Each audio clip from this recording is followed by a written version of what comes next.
Welcome back, everybody, to the Below Average Joe's MMA podcast. Today it's episode 122. It's Monday. That means we're back with another MMA weekend recap. Dominic, Noah.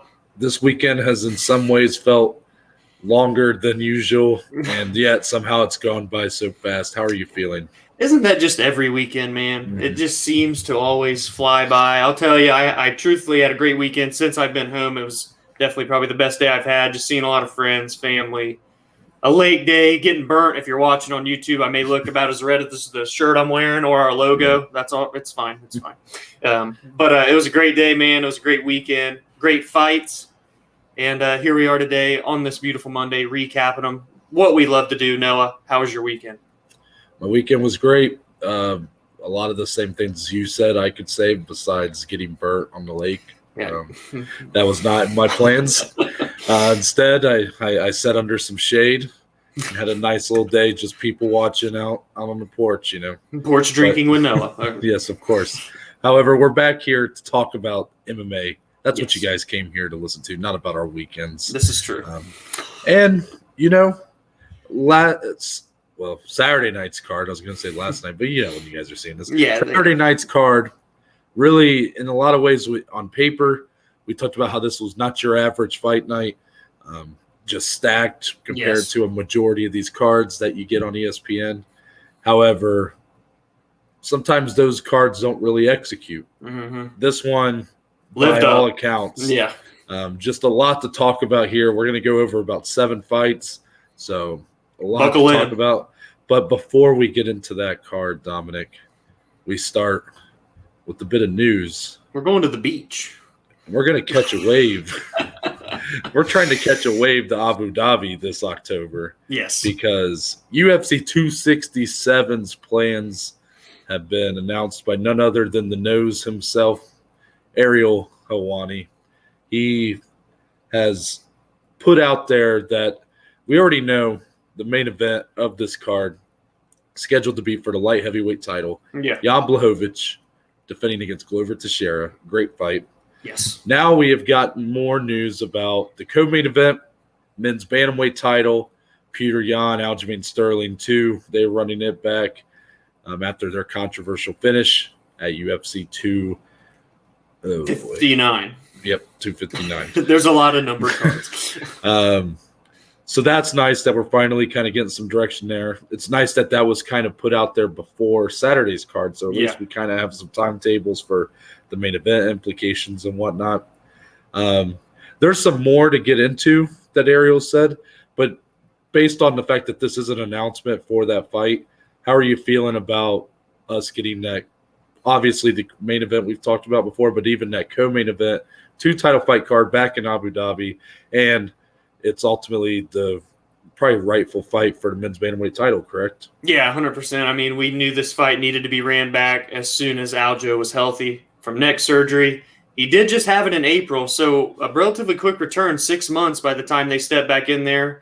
So we'll see how that goes, but nevertheless, we knew it had to happen. It's a good co-main to have with the Jan Blachowicz and Glover fight. Back in Abu Dhabi is always fun. I'm excited to see what the UFC will do this trip to Fight Island, if there's going to be fans, if they're going to fill that new arena, all that type of fun stuff. So it's going to be exciting this fall being back on Fight Island, seeing some good fights. Yeah, and to kind of get into some of the other parts of what Ariel dropped, apparently this might be a card on ESPN, to be frank, which would be very interesting. That would be pretty nuts because we're just coming off a card Saturday that we glorified for how awesome it was on paper, but this would be a literal pay-per-view-esque card being shown as like a fight night type setting on ESPN. Right. That would blow our minds a little bit. So because of that, there's a chance this isn't even UFC 267. It might be just another fight night. It might be it won't be UFC Vegas, but it'll be UFC Fight Island whatever. So we don't know much about that right now. Again, this is Ariel kind of leaking some of this, so not UFC confirmed yet. But very interesting stuff. I like that they're continuing the partnership with Abu Dhabi. Yeah. It's obviously, we've talked about so much in the past how it's paid off for them so many times over the past year. And now that we're kind of, in some ways, feels like we're kind of crawling out of this pandemic, it's nice that they're kind of finding ways to still make it a mutual beneficial relationship between the two. 100%. But really, that's it for kind of a lot of our news. And we're just going to transition straight into UFC Vegas 32 that happened Saturday night. The main event. Whew. Wow. TJ Dillashaw defeats Cory Sandhagen via split decision. Who really saw that coming? I mean, be honest. I know we all wanted to give TJ some credit coming in here and thought that, like, he could have like a good showing. Yeah. But I feel like maybe I'm just because I thought this way, but I feel like the majority opinion was that with Cory Sandhagen was going to win this fight. I agree. I mean, there was so much stacked against TJ coming in here. And let's start with the most minor one, being that he's not on EPO anymore. Right. That literally doesn't – I don't even want to like make note of it, but it just – I have to because so many people talk about it. Yeah. I get it. Like he rightfully got suspended for 2 years. He rightfully lost his belt because of it.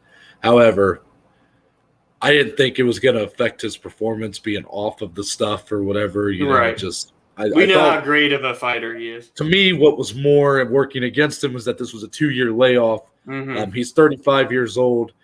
The lighter in weight classes you go, typically the older guys don't hold up as well. A 35-year-old at heavyweight tends to hold up a little better than a 35-year-old at flyweight. It's just really hard to keep that kind of low weight. It's not easy.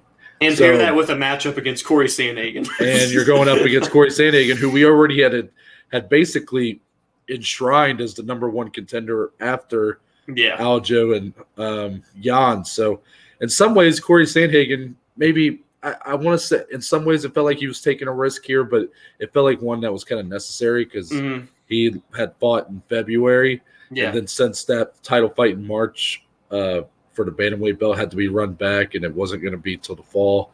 It felt like maybe he wanted to stay active, and it felt like a really good matchup. A guy he had trained with a lot in the past. The biggest fight he could have had outside of a title. So. Of course. So really, by all means, this was just a perfect matchup. Yeah. And then what we got was even better than I expected. I honestly couldn't have been more wrong about some of my estimations about this fight. I said I thought that whoever was going to win this fight, it would be very clear early on. Right. That was not the case. This fight was back and forth the entire time. TJ having a lot of success and kind of not necessarily getting the fight to the ground, but to at least clinch up Cory. Yeah, closer ranges. Yes, and was able to kind of grab hold of him, sort of put Cory in uncomfortable positions, and that kind of helped him land on him a little more. While Cory was doing a great job of keeping, once things would be sort of in his range, his distance striking's incredible. Yeah. The flying knees were – dude, he threw like 8 of them. It was crazy. And landed some of them flush. Yeah. He cut TJ real bad. Yeah, shout out to TJ's chin, man. That was – some of those knees were – right on the chin, and the guy just ate him. Ate a spinning back fist right to the face. He was eating shots. So, obviously, there's a lot of controversy in kind of the fact that TJ was announced the winner, even though it felt like – and I'm only basing this off of they put out the who the media had scored. You ever see those where they put out media scores and stuff? Yeah. The majority of them had put Sandhagen, so I'm only basing this off that because I know we're actually split on this fight. But so because of that, the majority of people apparently had scored this fight for Cory Sandhagen. I also did. Dominic scored it for TJ Dillashaw. Yeah. However, we could come together as two people on opposite sides of this argument and agree that this is not a robbery. No. Close fights are not robberies. Yes, let's get past that right away. I'm so tired of a close fight that doesn't get scored in the direction that someone wants, being just thrown, that word gets just thrown around like robbery. I'm sorry, just like Max Holloway versus Volkanovski too, that's not a robbery either, people. It's a close fight. Yes, I mean it is real. Like, yes, you can have some frustration with the fact that you feel like the wrong guy won, but that's the game, man. That's this has been happening for so long now. I don't understand how people still have this much of an overreaction to it. I really don't. But regardless, both guys come out of this fight looking really good, in my opinion. Both stocks still go up. Yeah, I mean, TJ, obviously, all the credit in the world to him. Yeah.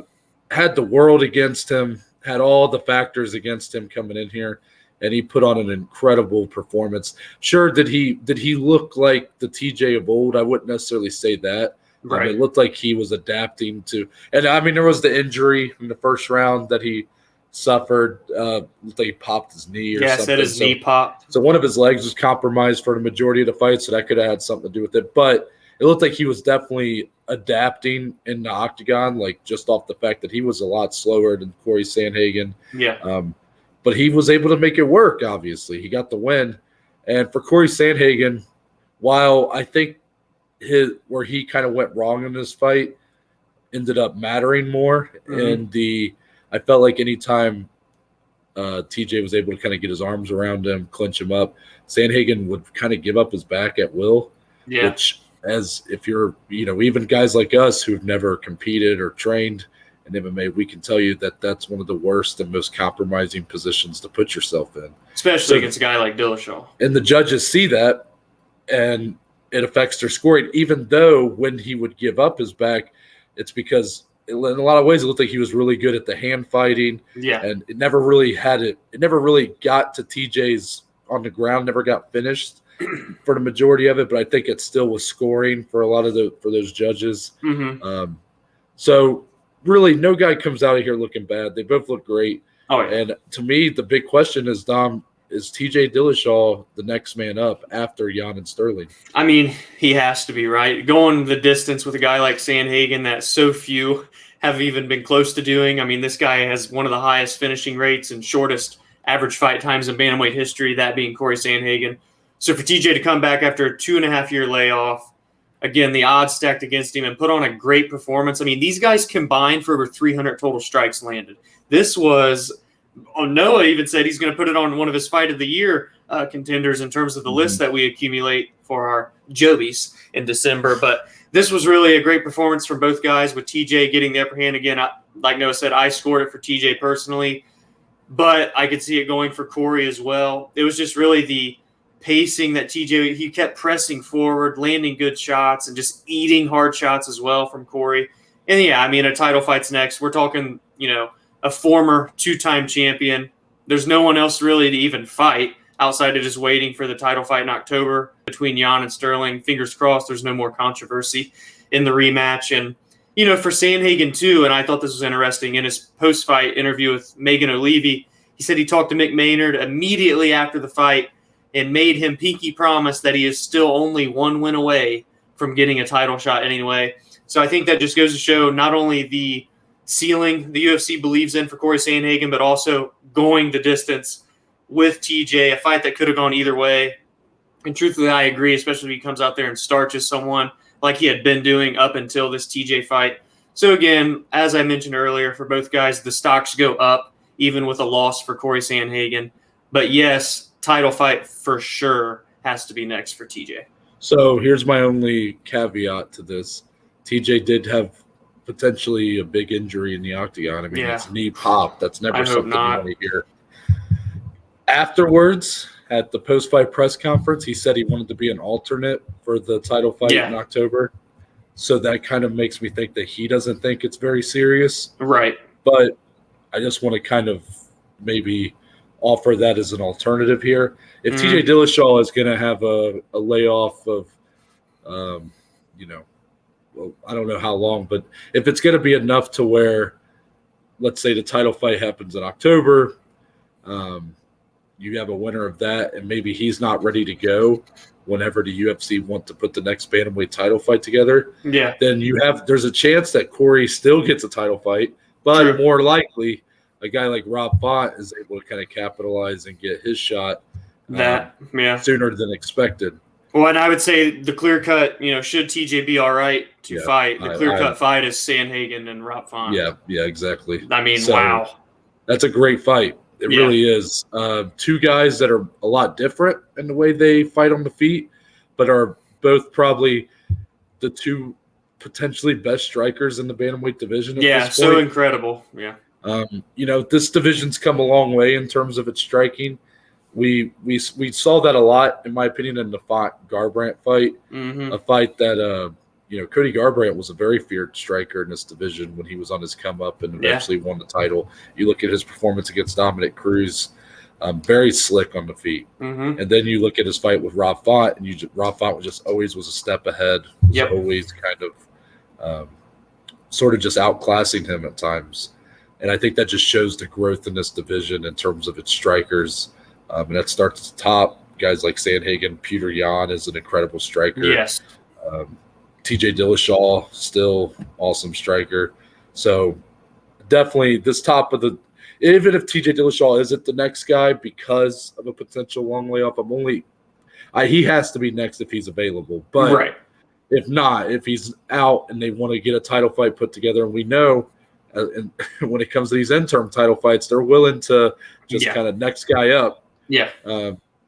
A guy like Rob Font makes a lot of sense right now. 100%. And honestly, even if Sandhagen coming off a loss, I think he could still get it. Yeah, I mean he's that good.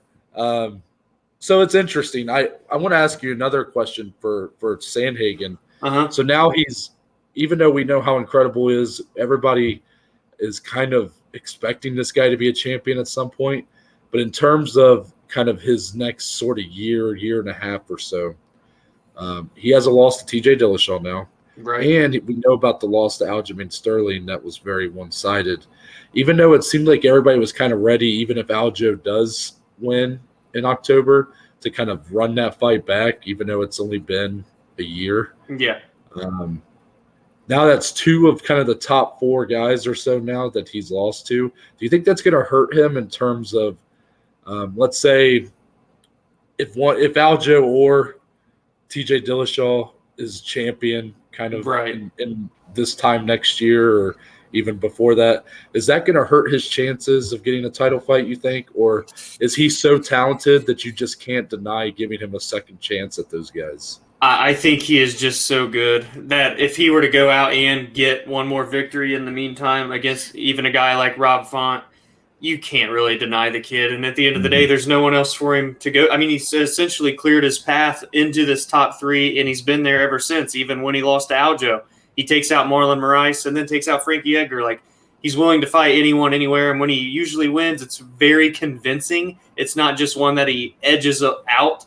And that's what kind of keeps the guy like Cory Sandhagen up at the top and always going to be in title talk contention as long as he's in that top five, man. So I think I see your point where you would think for other people, a guy that's lost to two people and they could potentially be the champion next year, that would be harder to talk your way into that title fight. But for a guy as talented as Sandhagen, as young, as fun to watch for the fans, I don't think he will have any issues. I feel the same way. I just like to offer some devil's advocate there. I like the thought. Yeah. Next headline here. We had a couple of top women's prospects go at it. Maycee Barber gets the split decision win over Miranda Maverick. But if you're watching this on YouTube, you can see our headline shows that not without some controversy. Again, another fight that, we kind of expected that the winner here would be kind of like, okay, this is who is the big prospect of this division, and the loser there would just be a lot of questions about kind of how good are they really, And instead, it kind of got flipped on its head because the majority, again, and this was kind of a theme for tonight, even though it was a great night of fights, the judges' scorecards seemed to be a little all over the place at times. In this case, this is again the sense of like the majority of people probably had it scored 2-1 from Miranda Right. Maverick. Again, it's not a robbery that Maycee Barber gets a win here. But, Dominic, even with that being said, even though we're not going to call this a robbery, we're still like, okay, clear win for Maycee. She's the one that's going to move on and try to fight ahead. Mm-hmm. And for Miranda, have to retool, whatnot. With that being said, coming off this fight, how good do you feel about Maycee Barber in terms of kind of getting back to where she was pre-Roxanne Modafferi fight? And then I guess my second question for Miranda Maverick after that. Yeah, for Maycee, we've seen kind of 2 fights in a row now where she's really turned it on late in the fight. In that 3rd round is where she's the strongest. But you can't be doing that, especially when you're only fighting 3-round fights, when you can essentially find yourself down 2-0, forcing yourself to go all in the 3rd, try and go for a finish. I will say, while I scored this for Maverick, pardon me, that 2nd round was obviously very close up until Maverick landed a takedown to finish the round on top, which ultimately led me to score it for her. But I could see where the judges said, oh, maybe that 20, 25 seconds with the takedown wasn't enough. So Maycee got the round. Nevertheless, it sucks when a fight ends in controversy, especially for 2 great prospects. We loved and hated this fight. We said that even when it got announced months ago. So for Maycee, she called out Jessica Eye, a fight to get into the top 10. Can she return to form? I'd like to see her put a full 3-round performance together. I think a tough veteran in Jessica Eye would kind of force her to do that because Eye will pressure forward with her striking, just like Miranda was, really. So can Maycee adapt, put on a complete performance? She's training at Team Alpha Male now with Uriah Faber in her corner. You got to think she's still so young, so green. She can continue to build, patch those holes. And we've seen she's always in a fun fight, regardless win or lose. But can she put it all together over the course of 3 rounds? Because before last night, all of her wins were finishes where she just got them out of there. But the 2 fights that went the distance that she lost back-to-back, she really had no answers. So we'll see what happens for Maycee. For Miranda Maverick, I thought she still put on a great performance as well. The pressure, as we anticipated with her grappling, her striking, still improving. I thought she landed good shots against Maycee in this one.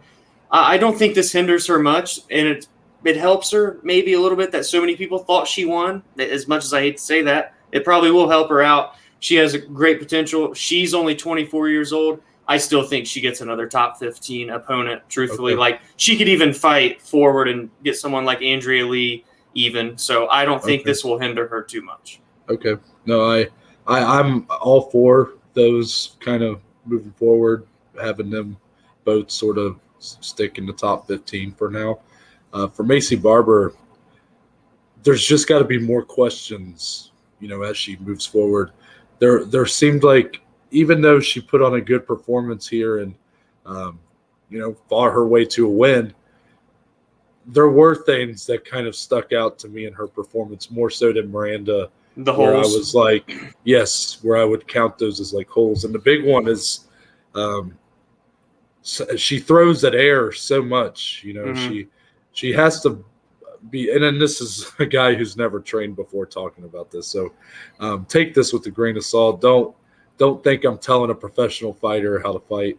Just from what I see, it looks like she needs to sort of find a way to kind of better measure her distance, know her range a little better, because there was just so many times where she would just be a little bit too separated from Miranda and was just throwing at air so much. And I'm like, that's just a waste of energy at that point. Right. Even Uriah Faber was at times telling her, like, actually hit her. I heard him saying that, and that was kind of funny to me. I kind of laughed at it. It was like, yeah, I mean, she's really just not even close to hitting her right now. If she was able to close that distance just a little bit more, she could be piecing her up for all we know. Right. So yeah, coming off this fight, there does clear to be more holes still in Maycee Barber's game, even though it was a close fight, a fight that she got the win in. Miranda Maverick, I just still feel confident in her grappling kind of base that she's really going to have a I would say, easier time in the future, kind of moving her way up. Maycee just, again, seems so raw and so green, as you said, that she's so developing still. but it's just at a slower pace than you want for someone who, in her shoes, is in the top 15, is going to be potentially fighting top 10 next. Yeah. A fight with Jessica Ai, though, I think it makes sense. That's a flounder. That's a veteran that's floundering right now. Yeah. Someone who has coming off a few losses in a row, I want to say. Jessica Ai is not an elite contender in this division. Obviously, she's a former title challenger, but I wouldn't call her an elite contender anymore. But a super tough test for a prospect. For Maycee, I think it would be a good estimation, because if she loses to someone like Jessica Ai, then are you really buying her as a contender in the near future? There's no chance. Miranda, I would have less in my head. I feel like Miranda would have, I don't want to say an easy time beating Jessica Ai, and obviously matchups take a part in this. But for Miranda, I in my head right now, I think she's ahead of Jessica Ai in terms of talent. Yeah. And I can't say the same for Maycee. That's just what it all comes down to. So good win. Regardless, both girls at least put on good showings. Yeah, it was a good fight. Yeah, you don't feel like kind of how I said they might on Friday, where neither one of them really comes out of here looking too bad. They both, should be, as you said, fighting top 15 next, which is more than I kind of thought would happen, depending on the showings we got. Right. Last headline here on our prelims. Ooh. A fight that we were very close to not even talking about on Friday. Oh, Mickey, you so fine. Oh, my. As Mickey Gall puts on probably his best performance inside the octagon and submits Jordan Williams with the rear naked choke. 2 minutes, 57 seconds of round number one. Jordan Williams is quite the brute.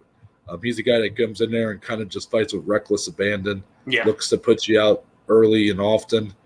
While Mickey, we've seen him be very tentative in the past and fights with Mike Perry. When he's looked good, it's been when he's gotten the fight to the ground and is able to use his jiu-jitsu to submit you. And that obviously is what happened here. But the big takeaway for me is that he looked very confident on the feet. And he came in here with a chip on his shoulder, knowing that his back was against the wall. And I saw a nice bit of aggression out of Mickey, a bit of a kind of a like fuck you attitude a little bit that I haven't seen out of him probably since he fought Sage Northcutt, if not maybe even CM Punk. Came out with a point to prove. Yeah. What were your thoughts on this one? He looked so good, man. And like you said, the striking is what was impressive, because a guy that's so good at grappling, known for his jiu-jitsu and submissions, looked very confident against a big, powerful striker in Jordan Williams. So for him to go out there, hurt Williams on the feet, and then finish him with the Mickey Gall special, the rear naked choke, it really was the performance that you wanted to see from Mickey, and a guy that had so much potential coming in, had a lot of hype, some of it unwarranted, some of it warranted. But then from there, went on a very back-and-forth skid. Noah even said on Friday it felt like a must-win situation for Mickey Gall, the guy that was found on looking for a fight on YouTube. And now here he is picking up a huge win, a big bounce back coming off of a loss. You love to see it if you're a Mickey Gall fan, if you're a fan of submissions. He's always going to go out there and look for finishes. This is the style of fight Mickey needs to continue carrying with him into future fights. Still young at only 29. This was the fight we needed to see to kind of get a glimpse of, okay, maybe there is still a decent ceiling that Mickey Gall can reach here in the UFC. Potentially there still is.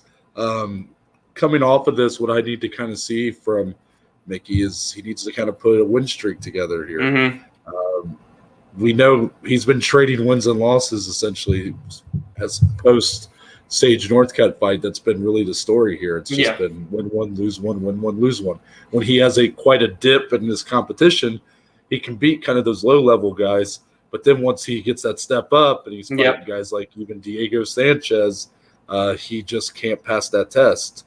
And here he won against Jordan Williams. Good on you. But now you're going to get a step up again. So it's about putting a win streak together for him. Right. And Mickey is a talented guy.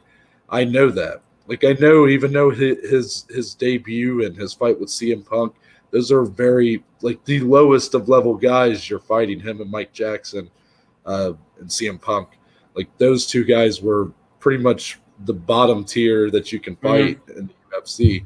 But I've seen like some of his other performances have showed me that he is a very talented guy. Right. And that he was kind of that hype was in some ways warranted, even though he might have been put on a pedestal too quickly since he was still growing so much. But this was the win he needed, and I want to see this kind of performance out of him, this kind of showing in every fight. If he fights like this guy is potentially going to have a resurgence. Yeah. That was just such a nice attitude change for Mickey Gall. You'll love to see it. Let's get into the rest because there's quite a few more fights to talk about here. We start with the co-main event.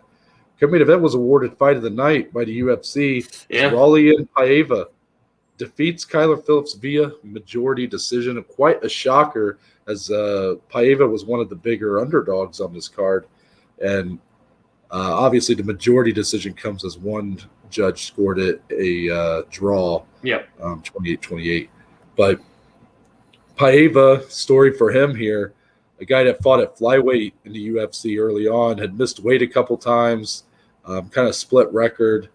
So really kind of an underwhelming, I guess, run at flyweight, even though he was ranked. Right. But then this move to bantamweight sort of seemed necessary for him, but he was kind of getting thrusted against a very tough top prospect in some ways in this division, and Kyler Phillips, a guy who had showed a lot of things in his previous bouts with Elsay and Song Yadong. Yeah. So it was a dangerous fight for him to take, and the majority opinions were that Kyler Phillips is going to kind of run through this guy, maybe put on a bit of a showcase.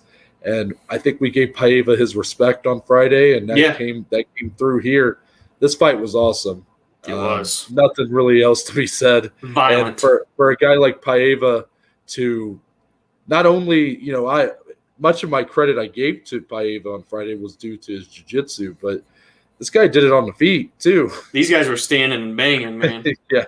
So it's a huge win for him that's going to thrust him back into the top 15 but in a different weight class. And really the future's bright for him right now. It's a huge win. You got to feel good about that one, that really so many people didn't think he had this in him. And again, another example, I guess, not to kind of conflict my tones here, but another example, I guess, of weird judges scoring. I'll be curious to see. I didn't read too much about kind of the opinion of this fight. I did see a couple people say they scored it a draw, but I'll be curious to see, how many people think that was a draw, because we both personally did not see it that way. Yeah, I mean, I didn't. The draw being that a lot of people scored round one at 10-8 because Kyler Phillips hurt Paiva very badly with that elbow, and he just, in terms of the striking numbers, was very significant in his favor in that first round.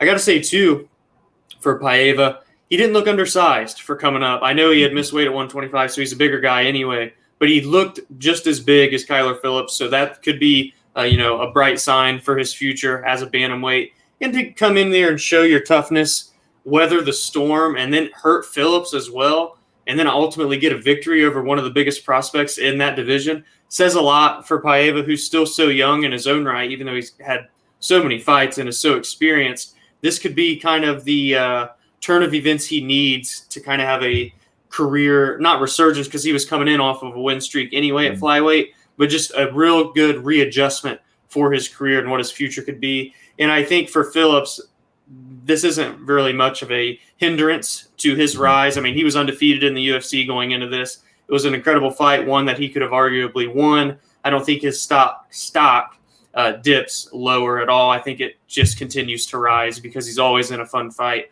regardless of the outcome. Yeah, for Phillips, this was a late replacement opponent, which we understand as guys that have watched the sport for a long time that while, yes, when you have a guy come in on short notice, they are at a disadvantage. It kind of puts the guy that's been there for a while at a disadvantage too, because they were game planning for a different opponent, and then they have a guy with a different style come in potentially. So not saying that's the reason Paiva won this fight, just saying that for Phillips, it's just a blip on the radar for now. And he should and probably will bounce back from this. Yeah, Also, our feature bout. Again, this is a fight we didn't even talk about on Friday, and I had started seeing more people talk about it as the fight was leading up. Look, he's a fan favorite, man. Yeah. Darren the Damage Elkins, and we know why. It's because the guy goes in there. I said this phrase earlier. Reckless abandon is what this guy does. This guy puts his body on the line every time he goes in. The scar tissue on his face is loosey-goosey, and his face turns into a red mask every time out. This guy has become known for I don't know how many times. I mean, I feel like I've seen this guy have a come from behind win like a dozen times in the UFC. He comes back from the dead in the octagon. It's crazy. And that would be kind of the case here against Derek Minor. He gets a TKO over Minor, 3 minutes, 48 seconds of round number 2. A big win for a veteran who is really kind of at the end of the road right now, really at his back against the wall here.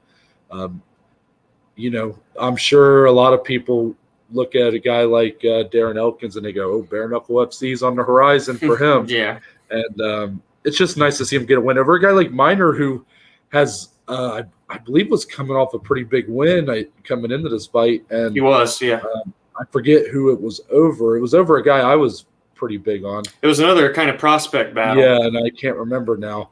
However, Elkins really obviously was hurt early, but comes back and literally, I mean, the legend of this guy just continues to grow.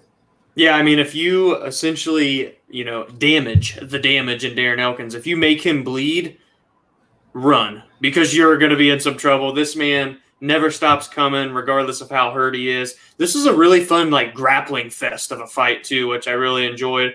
It really all took place on the ground, but it shows that even the jiu-jitsu, the wrestling, can always be just as fun as a striking battle. This was no different here.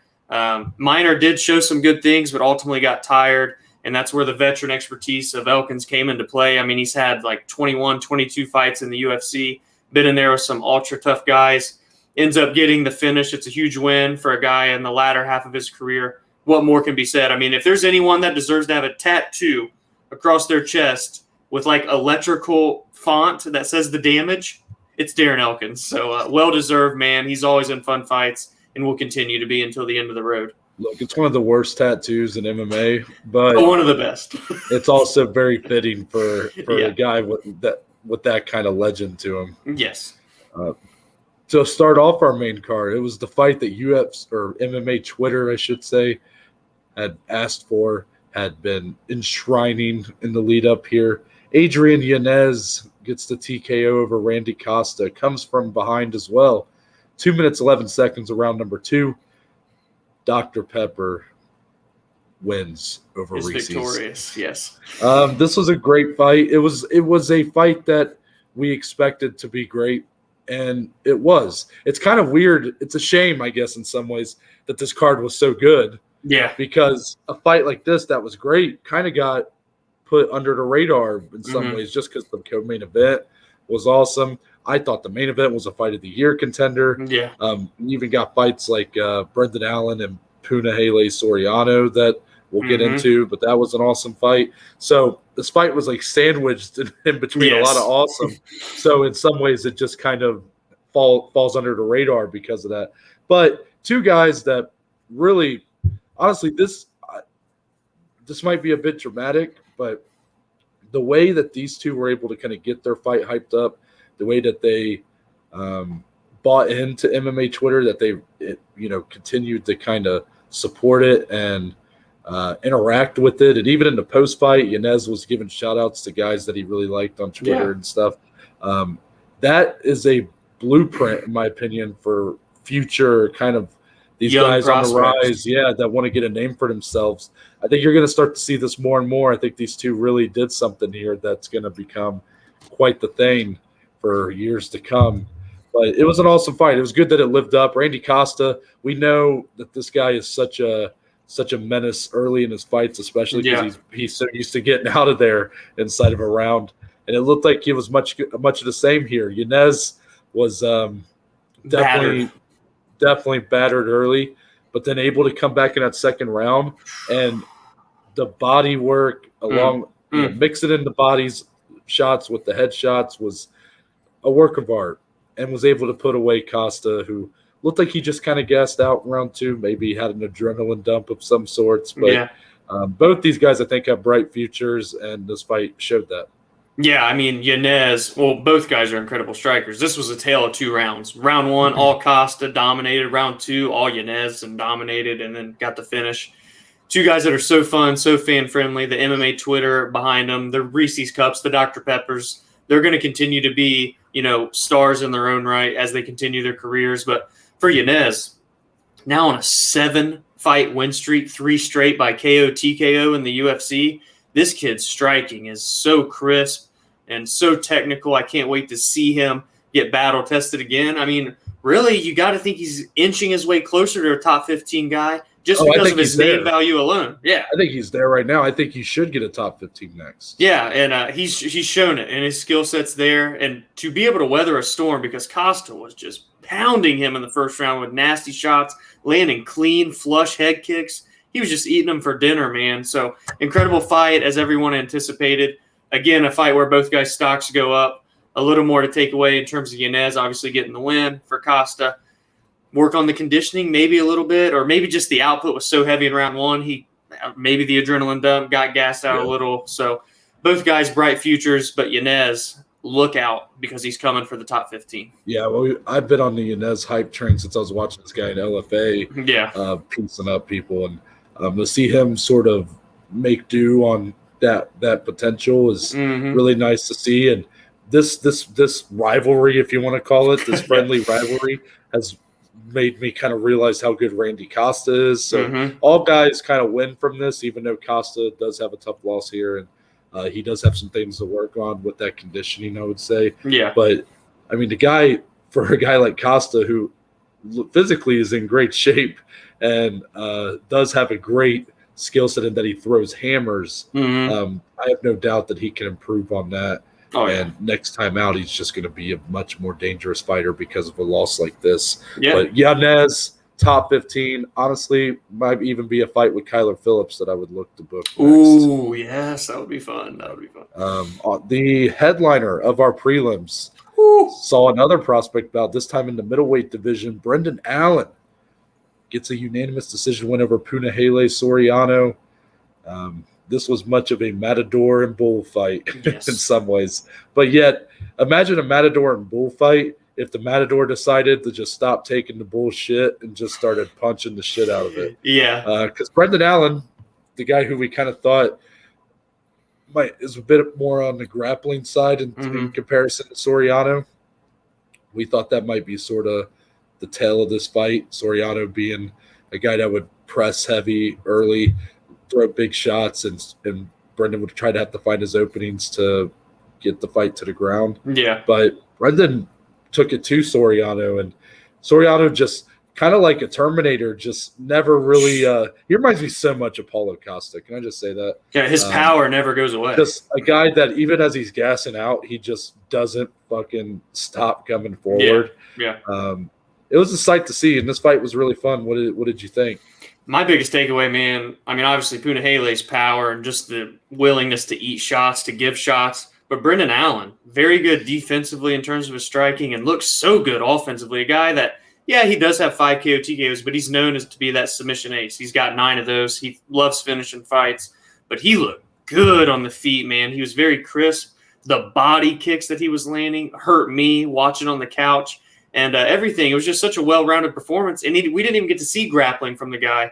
So I'm very excited. Both these guys came off of the same season of Dana White's Contender Series. Punahele was undefeated. So this is now his first professional loss. I'm sure he'll take plenty away from this, work on the conditioning, work on, better movement to land those big power shots, because he was landing on Brendan Allen.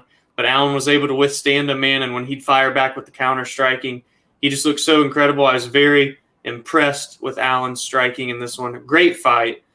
Honestly, the main event was still my personal fight of the night. But this was number 2 on that list of a card that was so stacked with great bouts. And I love when there's 2 prospects that have very high ceilings match up. We saw a lot of that on this card. We've talked about the Barber Maverick, Yanez Costa. We've got Punahele and Brendan Allen.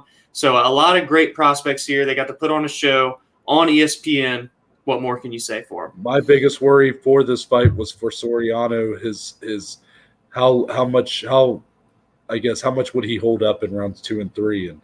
And even though in some ways I feel like that lost him this fight and that his cardio was just not good, at the same time, the guy just kept coming forward. Yeah. And, that's a dangerous man, that no matter how tired he is, he refuses to kind of let it overtake him, I guess. Right. Still something to work on there, and a good win for Brendan Allen. The guys look really, I mean, honestly, we're kind of, in some ways, I feel like maybe I'm starting to underrate Brendan Allen a little bit. That loss to Sean Strickland's looking more and more like one that really won't be much in the memory for too long as he keeps getting these big wins. Yeah, 100%. That's going to wrap it up for the MMA weekend recap. Let us know your thoughts on these fights. How did you score the main event, the women's prospect fight between Barber and Maverick, even the co-main event, any of those that kind of had some iffy scoring? Let us know how you scored it. But with that being said, this week there will be, it's 2-episode week, so Friday we're going to be coming back with another MMA weekend preview, potentially going to be on the shorter side. We'll see. We have a UFC card that is not the highest of caliber, but we do have a Bellator card, and it's headlined by one of the greatest fights, maybe the best in Bellator MMA history. Yeah. So a lot to look forward to there, even if the episode might be on the shorter side. It's going to be impactful. Oh, 100%. But until then, Dominic, tell the good people where they can find you on social media. You can find me on Twitter, on Instagram, at DSlee14. More importantly, go engage with us, interact with us. Our podcast on Instagram, on Twitter, at BAJ_MMA podcast. Yep. For me, on Twitter, Instagram, at NTBaker_. There is a link in my bio to the link tree. The link tree gives you the links to all the platforms the podcast is on, along with social media platforms. So the Instagram, the Twitter, the YouTube channel, Spotify, Google, Apple Podcast, all on there. Shout out to today's sponsor, Anchor. They have a couple links on there as well. One to leave a voice message. Take full advantage of that. Let us know your thoughts, and we'll put them on here. Also, a link on there if you want to become a supporter of the podcast. But thank you all for listening or watching. And that's it. We're out. We'll see y'all on Friday.